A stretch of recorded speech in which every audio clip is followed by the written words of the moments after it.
A last-minute reprieve for Canada and Mexico, just hours before the deadline for the United States to slap punitive tariffs on all Canadian exports. Canadian prosperity and hundreds of thousands of jobs safeguarded at least for the next 30 days. Posting on X, Justin Trudeau said he had a good call with President Trump.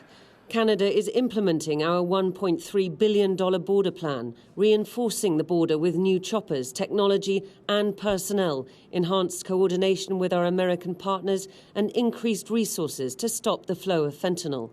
Nearly 10,000 frontline personnel are and will be working on protecting the border. Proposed tariffs will be paused for at least 30 days while we work together.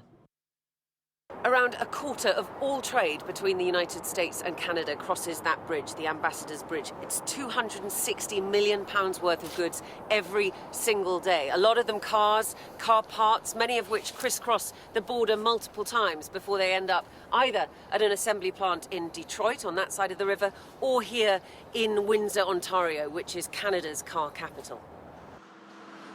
These are tightly integrated supply chains, hugely complicated to unpick and hugely costly if every crossing involves a tariff. Jib, who we interrupt over his lunch at a car repair workshop, is not positive about the future.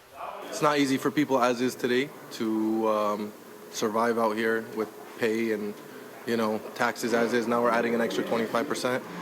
He's an idiot. I don't think anyone from Canada is going to pay him anything to ship their cars over there. I don't think that's... Do you think he actually thinks that you'll become his 51st state?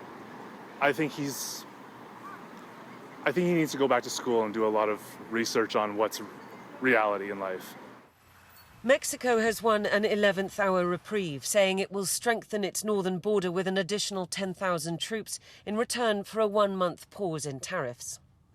The United States, in turn, promising to combat the flow of guns into Mexico and the hands of the cartels.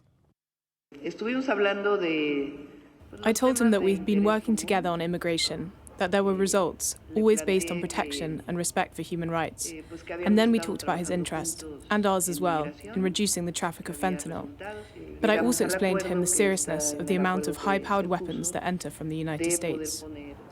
For all the noise, Canadians remain baffled as to what exactly it is that Donald Trump wants from them. The pretext offered is the flimsiest pretext possible. Less than 1%, in fact, around 0.2% of the fentanyl that comes into the U.S. comes through the Canadian border. If border security were the issue, this could be solved in 5 minutes. Fresh off the plane from his weekend in Mar-a-Lago, the US president lashed out at the EU, the UK getting a mention too. No alliance is sacred when it comes to America first. They take almost nothing, and we take everything from them. Millions of cars, tremendous amounts of food and farm products. So the UK is way out of line, and we'll see the UK, but European Union is really out of line. UK is out of line, but I think that one can be worked out. But the European Union it's an atrocity.